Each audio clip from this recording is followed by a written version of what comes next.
The company I built tried to erase me. They forgot who designed their system. I had spent years building something that I thought would last forever.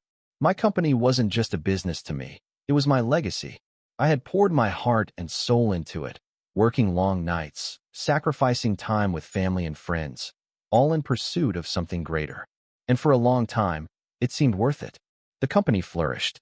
We disrupted industries, built technology that others envied, and secured deals that made us a powerhouse. My contributions weren't just valuable, they were essential. Or at least, that's what I believed. Then, the signs started to appear. At first, they were subtle. Emails that I was mysteriously left out of. Meetings that were scheduled at times I couldn't attend. Projects I had spearheaded suddenly being transferred to other executives without explanation. I told myself it was paranoia, that I was overthinking things. But then, bigger things happened.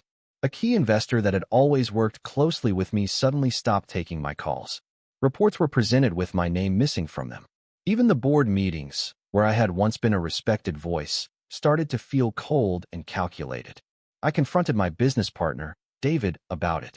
He was the co-founder, someone I had trusted since day one. "It's nothing, man," he said with a smile, patting me on the back. "Just restructuring some workflows, making things smoother. You're still the heart of this place." I wanted to believe him. I really did. But something in the way he avoided eye contact, the way his voice wavered slightly, it told me everything I needed to know. I started digging deeper. Late at night, I went through company documents, searching for any inconsistencies. What I found made my stomach churn. Over the past year, legal contracts had been quietly rewritten, ownership percentages subtly adjusted. My shares were being diluted. A process had been set in motion, one that would soon leave me with little to no control over the company I had built from the ground up. The final blow came in an email marked confidential that I wasn't supposed to see. An internal discussion between the board members outlining a plan to gradually phase out my involvement, citing concerns about leadership alignment. I sat there, staring at the screen, gripping the edge of my desk so hard my knuckles turned white. They were getting rid of me. Not because I was failing, not because I had made mistakes, but because I had built something so valuable that they no longer wanted to share it. I took a deep breath. My world was shifting beneath me, but I refused to panic. If they thought they could erase me, they had made one critical mistake. I was the one who built their system, and I was about to remind them of that in the worst way possible. I had built this company from nothing, and now they were pushing me out. But the betrayal wasn't just a sudden coup. It had been in the works for months, if not years. And I had been too blind, too trusting to see it. The board had called an emergency meeting. I wasn't even supposed to know about it, but a slip from an assistant had tipped me off. When I walked into that boardroom, I immediately felt the shift in power. Eyes avoided mine. David, my so-called business partner, sat at the head of the table, my seat, flipping through a stack of documents as if he had already won. "Ah, you're here," he said, barely looking up. "Let's get started." I took my usual chair, but it no longer felt like mine. The others in the room, executives I had once trusted, glanced at each other before someone cleared their throat. "We've been reviewing the company's leadership structure," one of the board members began, her voice measured but devoid of warmth. "Given the recent shifts in our industry, we believe new leadership would better position us for long-term success." My stomach clenched, but I forced myself to stay calm. "New leadership? Are you saying you're pushing me out?" David sighed, putting on his best fake, sympathetic expression. "It's not about pushing anyone out. It's about positioning the company for the future. Look, we all respect what you've done here, but your methods are outdated. Investors are looking for fresh direction." Outdated? I scoffed. "I designed the very system this company runs on. I secured the biggest deals we've ever had. And now, suddenly, I'm a liability." "It's not personal," David continued, feigning disappointment. "It's just business." The phrase hit harder than I expected. Not personal. After everything I had sacrificed for this company, for these people, they were treating me like an expired contract, something to be discarded when no longer convenient. A man I once considered a mentor slid a thick envelope across the table. "Your exit package," he said. "It's generous, given the circumstances. We hope there won't be any need for unpleasantness." I didn't pick it up. I didn't even look at it. I simply leaned back in my chair, letting the weight of the moment settle over me. "So that's it. You think you can erase me, and I'll just disappear quietly. David gave me a smirk, his confidence now showing. We've ensured a smooth transition. The company is in good hands. I exhaled slowly, nodding. You really think this company can run without me? Of course, he said, like it was obvious. We have the infrastructure, the team, everything in place. Your departure won't even be noticed. I let a small smile slip. They actually believe that. I stood up, adjusting my suit. All right, if that's how you want to play it. David extended his hand, as if he expected me to shake it. I ignored him and walked toward the door. Before I left, I turned back. You should really make sure you understand every aspect of a system before you try to take ownership of it. Otherwise, unexpected things tend to happen. I didn't wait for a reply. As I stepped out into the hallway, my heart was pounding, but not from anger or sadness. No, this wasn't over. Not even close. They thought they had won, but they had no idea what was coming. I left the boardroom knowing one thing. If they wanted me gone, I wouldn't just walk away. I would take my time, plan every step, and when the moment was right, they would realize their mistake too late to fix it. I spent the first few days after my removal studying every document I had access to.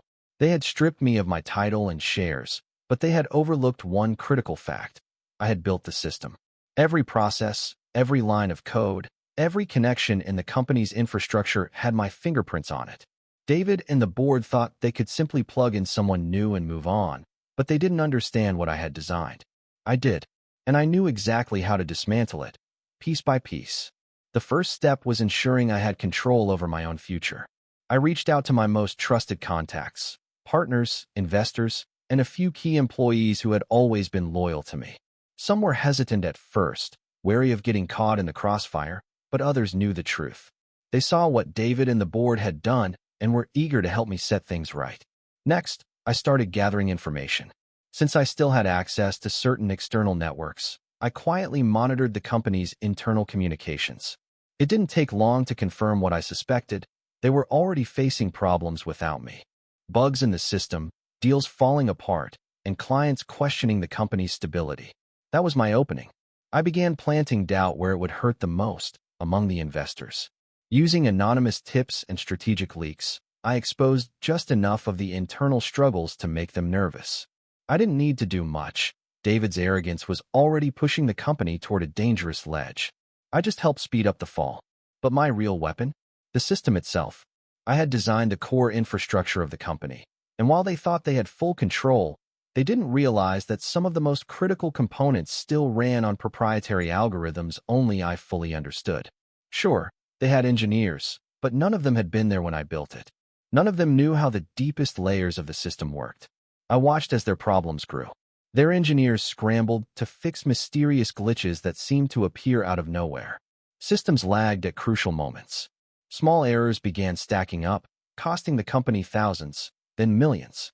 David must have been panicking behind closed doors, but in public, he put on his usual overconfident smirk, assuring everyone that the company was fine, that they were stronger than ever. I let him believe it for a little while longer. Then, I made my next move. Using a proxy, I submitted an anonymous bid to acquire a struggling competitor, a smaller firm that had been overshadowed by my former company but still had valuable assets. I knew this move would set off alarm bells at the board.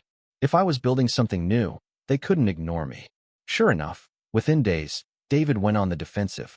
He called an emergency press conference, trying to reassure investors that I was irrelevant, that the company was better without outdated leadership. That was exactly what I wanted him to do, because while he was focused on me, he failed to see the bigger disaster brewing within his own walls. The system errors were no longer minor. They were catastrophic. Clients were losing faith, projects were delayed, and deadlines were slipping through their fingers like sand. The cracks had widened into full-blown fractures. And that's when I struck my final blow. I reached out, officially this time. I offered my help. I made it look like a simple business move, an act of goodwill. But in reality, it was the last test. If David accepted, it meant he had no other option.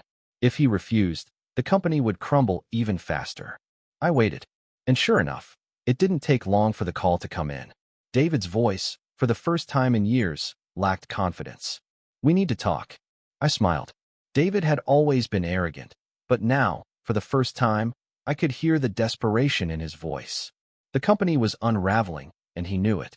What he didn't know was that I had orchestrated every moment of this downfall. I agreed to meet him in the company's headquarters, the very building where they had betrayed me. The moment I walked through the doors, I could see the damage. Employees were rushing around, speaking in hushed tones, their eyes filled with panic. The confidence, the certainty that they could replace me, was gone. David was waiting for me in the boardroom, the same place they had stripped me of my title. But now, the energy was different. He wasn't sitting at the head of the table. He was pacing, running a hand through his hair, his usual smug expression replaced with frustration. "We need to fix this," he said the moment I stepped inside. "You made your point, okay? Now let's be reasonable." I took my time, walking around the room, letting the silence stretch between us. "You think this is about making a point?" He exhaled sharply. "I don't care what it's about. The system is failing. We need you to stabilize it." I chuckled. "Oh, so now you need me? What happened to your departure won't even be noticed?" His jaw tightened, but he kept his voice measured. "Look, I know you're upset, but—" I held up a hand. "Don't patronize me, David. You're not in a position to negotiate." Silence. He knew I was right. The board was in chaos, the investors were pulling out, and the market was reacting violently to every failure. Their last quarterly report had been a disaster, and stocks had plummeted. But what truly sealed their fate was the fact that their system, my system, was collapsing from the inside out. I had made sure of that. "So what do you want?" he asked, forcing himself to remain composed. "You want money? A position back on the board?" I smiled, shaking my head. "I don't want a position, David. I want the company." His eyes widened, and for a brief moment, I saw genuine fear. "That's not possible." I leaned forward, resting my hands on the table. "Oh, but it is. See, while you've been busy watching this company sink, I've been making moves. Remember that competitor I acquired? Their valuation has tripled in the last 6 months. Their infrastructure is stronger than yours. Investors are already shifting toward me." His face paled. "That's why you've been so quiet. You were building something else." "I didn't have to," I said smoothly.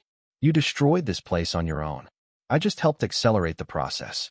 The door opened, and several members of the board stepped in. Their expressions were grim, tired. They had been fighting a losing battle, and they knew it. One of them, a woman who had once voted to remove me, sat down and sighed. "We've reviewed our options," she said, "and we're willing to discuss a full transfer of control." David's head snapped toward her. "You can't be serious. Do you have another choice?" I asked, tilting my head. "Because from where I stand, you're out of time. The stock is in free fall, clients are leaving, and in a matter of weeks, this company will be unsalvageable. I'm offering you a way out. Take it." David slammed his fist on the table. "This is my company." I gave him a long, measured look. "No, David. It was our company. And then you decided to stab me in the back. Now it's mine."